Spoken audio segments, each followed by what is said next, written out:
Oke. Kemana kita guys? Makan dong. Apa ya? Saya kan lagi sahur. Masya Allah. Sejak kapan anda udah?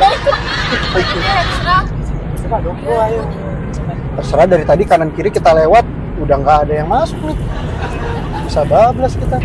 Ya orang nggak punya tujuan, jujur dah. Nggak ada sih sebenarnya. Aduh, nggak bisa gitu nih. Ya udah deh, kalau gitu kita sambil coba muter. Kalau kanan kiri ada yang cocok boleh ya. Tapi sebenarnya guys, kalau ngomongin tujuan, kemarin itu aku sempat ada sharing yang bagus sih di Rizka, di Menteng, yang terakhir setelah kita ngelukis itu loh. Jadi dia ngomongin soal kenapa kita harus berislam, kenapa kita harus mengimani Allah, kenapa kita harus mengimani malaikat. Pertanyaannya berat banget ya. Cuma kemarin itu ternyata jawabannya nggak seberat itu guys. Aku pengen sharingnya gini. Gak mungkin. Kan kita lagi cari makan, ngobrol aja nih ya, bukan group sharing aja. Tapi sambil cari makan yang bisa di mobil ya, jadi kita arah balik nanti.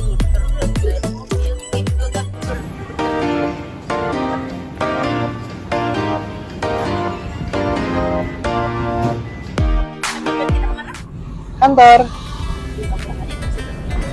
Takutnya nanti ke Bekasi. Tapi kadang-kadang masalahnya yang susah itu tujuan tiap orang beda. Makanya setidaknya kita harus jadi orang yang punya tujuan. Karena tujuan itu ternyata nggak melulu bicara soal yang penting ada. Ada dan benar. Karena ketika orang punya tujuan dan salah, kalau bahasa kita tadi, orang tanpa tujuan itu berbahaya. Orang dengan tujuan yang salah itu membahayakan. Cuma kalau dalam konteks kita beragama, dalam konteks kita beribadah, tujuan kita harus sama. Tapi tahu nggak teman-teman, tujuan kita dalam hal ibadah, kalau tujuan kita dari Allah, itu untuk apa sih? Benar. Oke. Sebenarnya mas, dari Allah. Menarik tuh, kok biasanya pinjaman sih? Kayak misalnya kita merasa kita punya diri kita gitu, ada tangan, kaki, mata, padahal itu semua kan pemberian Allah. Ya bisa aja suatu saat itu kan diambil ya. Oke, good. Ih, aku punya pertanyaan bagus nih. Ada nggak yang bisa ngebuktiin bahwa diri kita ini itu bukan milik kita? Mobil yang tadi kita lihat milik orang itu, sebenarnya kalau kita bilang itu pinjaman, betul nggak sih guys? Bisa jadi. Kalau misalkan tiba-tiba mobil itu bukan pada dia lagi, mungkin nggak? Mungkin, sangat mungkin. Mungkin nggak dia bisa ngejaga, ngebuat mobil itu sampai nanti dia tua, bisa tetap milik dia bawa sampai akhirat nanti, bisa nggak? Nah, berarti even dia bisa beli mobil itu, artinya dia seolah-olah kayak memiliki ya, orang dia beli dengan jerih payah, dengan keringat dia pakai. Kita tahu suatu saat at the end itu bisa loh bukan jadi milik dia. Padahal coba kita lihat, nggak usah jauh-jauh, lihat diri kita sendiri deh. Bisa nggak sekarang aku minta nafasnya Bagas dibuat heart rate-nya tempo 5 kayak lagi long run. Sekarang nggak usah lari. Bisa pingsan ya guys ya. Apalagi contoh yang kita nggak bisa lakuin sendiri. Oh, bisa nggak teman-teman nggak tidur dalam 7 hari? Kalau punya teman sendiri, tutup mata tinggal tutup mata, buka tinggal buka, bisa nggak 7 hari nggak tidur?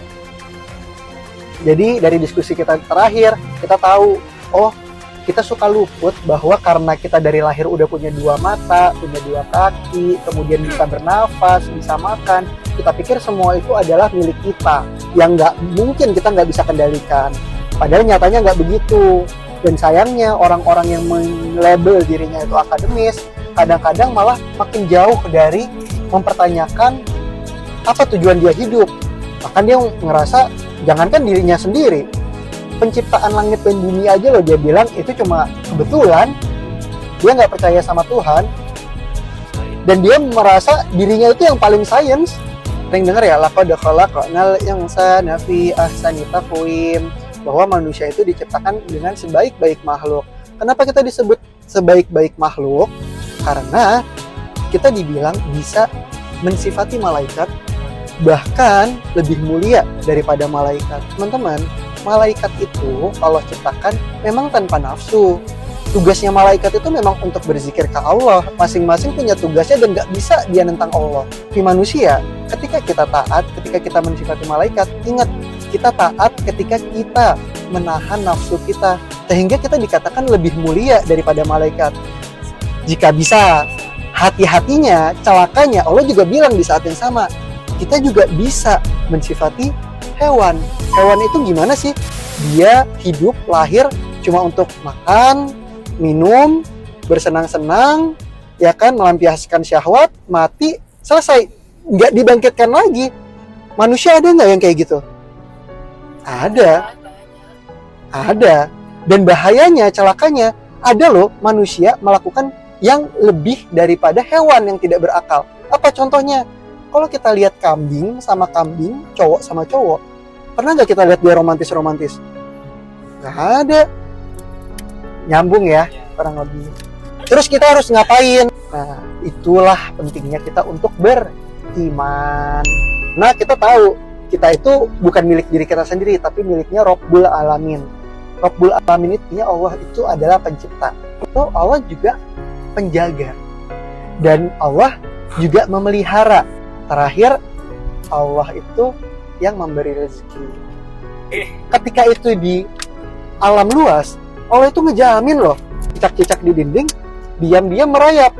Datang seekor nyamuk, hap, lalu ditangkap. Kasihan nyamuk ya? Bukan gitu. Kalau misalkan terhadap hewan aja kita yakin Allah beri rezekinya, gimana dengan kita manusia? Masa nggak yakin sama rezeki yang Allah kasih ke kita? Nggak yakin sama jodoh yang Allah siapkan ke kita? Ya. Itu sebenarnya tausiah untuk diri sendiri sih guys. Tausiah untuk diri sendiri. Alhamdulillah kita sampai juga ya. Alhamdulillah. Makasih banyak teman-teman.